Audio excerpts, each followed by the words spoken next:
Hi, it's Russ from Protos Expert, and I've got myself a copy of the Abbey Road Studios TG12345 from Waves. If nothing else, you can learn how to count to 5 with this plugin.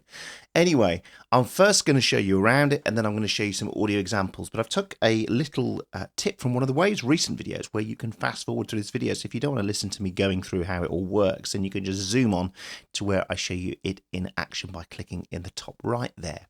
Anyway, so this is modelled on an old Abbey Road console, and it has three main sections. It has the input-output section, and it has the dynamic section, and it has the EQ section, and we can route in different ways through the console emulation.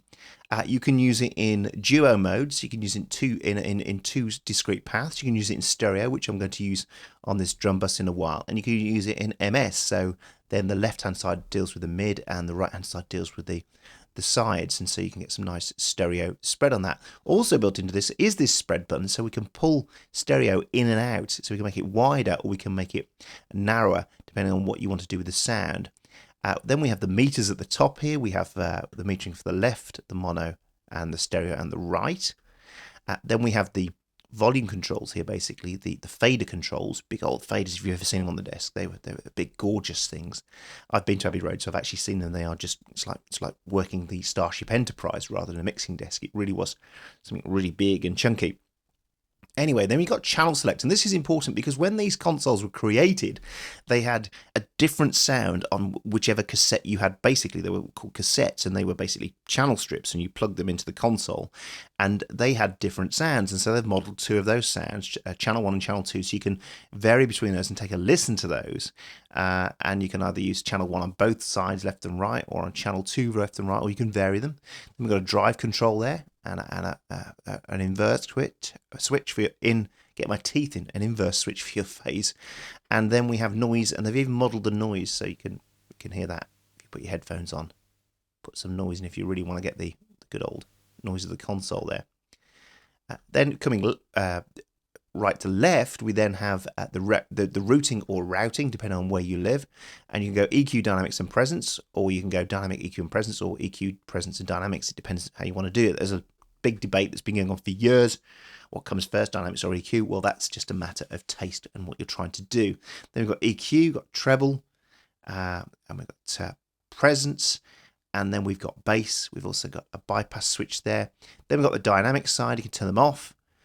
You can have them as compressors, or you can have them as limiters. Now, it doesn't work as a conventional compressor would these days with thresholds and ratios.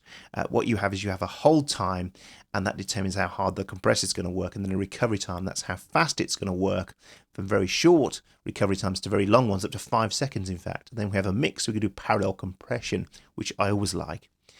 Input stage at the top there for pushing it. And then there's a high pass using a side chain.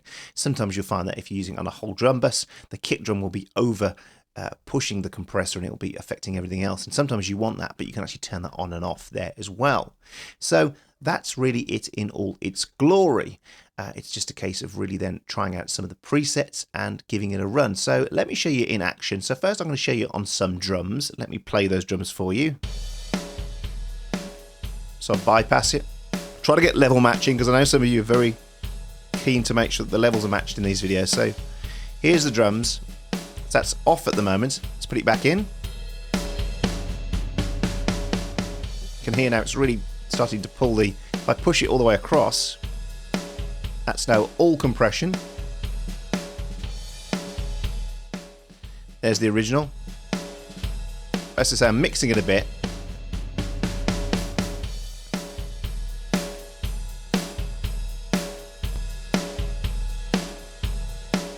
Now that's in compressor mode at the moment. Quite a slow recovery time. If we wanted to pump it more, we'd pull this down.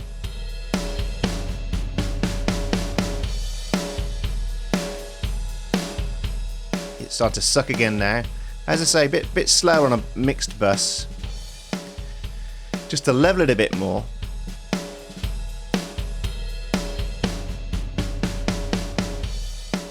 So let's hear the EQ on this now. Top verse is up at 6.5.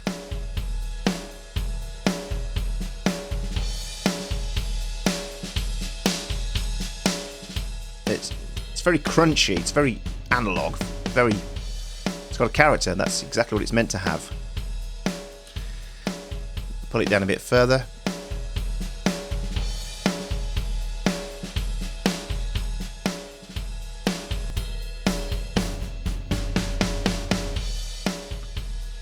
Bypass just the EQ. And here's the presence. Now I like that because that's starting to offer some more mid back in. And then here's the bottom end.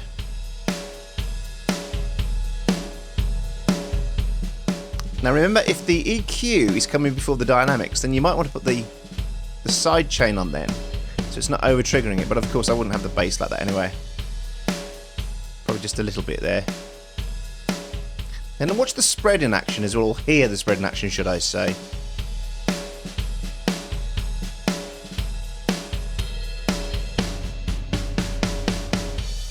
Narrow it right in.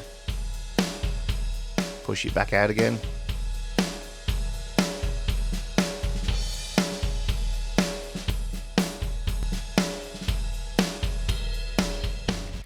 Let's hear the bass now, and let's look at the channels, which is this section where you got these two different model channels. And so we have the channel 1.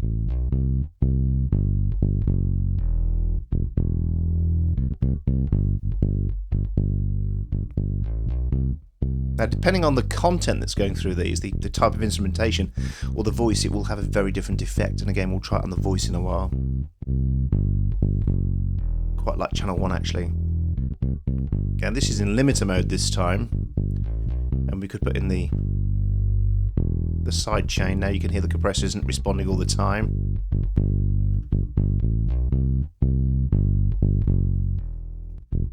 And mix it again.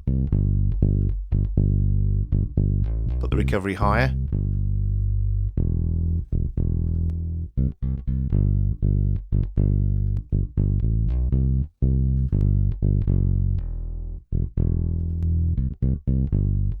Put some presence in there. Just knock that back a bit so it balances with the original, so we can do a bypass check. Lovely coloration there, so it's really good vintage coloration coming off this. So I'll show you now on a couple of acoustic guitars.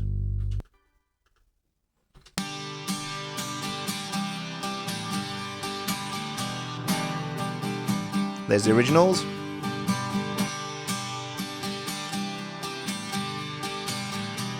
Take a look to the bottom end out.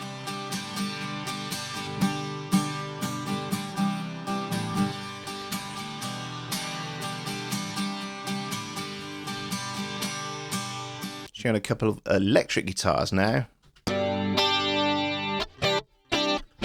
There's the original.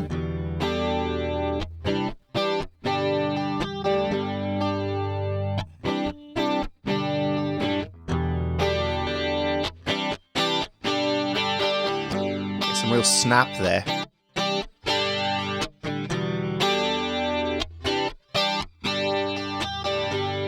Let me show you on a vocal. Yeah, life goes on, even when the thrill of living is gone. In. Yeah, life goes on, even when the thrill of living is gone. Yeah, life goes on, even when the thrill of living is gone. Yeah, life goes on, even when the thrill of living is gone. So there we are. We have, as I say, two versions of it. We have the stereo and the mono version, and you can use them either in mono mode, stereo mode, or MS mode. I think it's a great addition to the Abbey Road collection that Waves have been building up over this last couple of years, and I would highly recommend that you go to Waves, you download it and try it for yourself. It will bring character to your mixes, which is really what it's aiming to do. So the great thing is it will give you that Abbey Road sound in your mixes and give you some really nice character, so it's well worth trying out to put nice vintage character into your mixes. Thanks for watching, and I'll see you again soon.